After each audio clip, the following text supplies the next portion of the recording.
Fertilization and implantation. When fertilization occurs, the sperm and egg conjugate in one of the fallopian tubes to form a zygote. Then the zygote travels down the fallopian tube, where it becomes a morula. Once it reaches the uterus, the morula becomes a blastocyst. The blastocyst then burrows into the uterine wall, a process called implantation. The implantation process takes about 6 to 12 days to occur. The process of conception usually include 1. Contact and recognition between sperm and egg. 2. Regulation of sperm entry into the egg. 3. Fusion of genetic material from the two gametes. And 4. Activation of egg metabolism to start development. An egg can only be fertilized between 12 and 24 hours from when it is released. After that, it starts to break down, hormones shift, and eventually, a period starts the next cycle.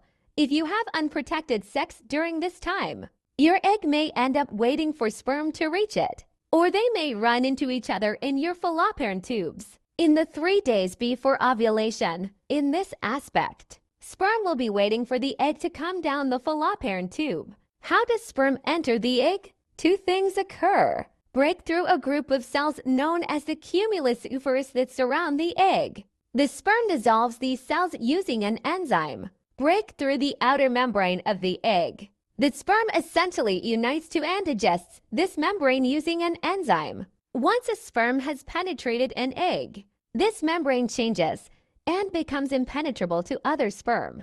Now attached, the sperm's nucleus where the chromosomes are stored enters. The egg cell looking for the egg's nucleus one. Once it meets the egg, the nuclei from the egg and sperm merge and share their genetic material. Stages of implantation: migration and hatching, apposition, adhesion, invasion. Implantation bleeding happens when the fertilized egg implants itself in the uterus, irritating the uterine lining and causing it to shed.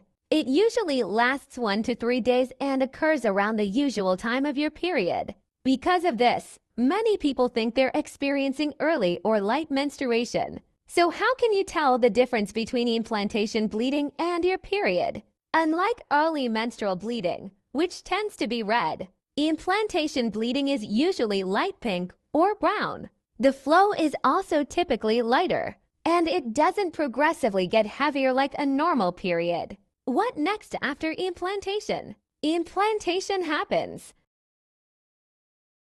Some cells develop into your baby and others form the placenta.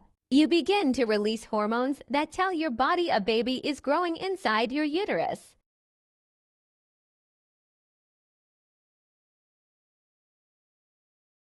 The cells continue to divide.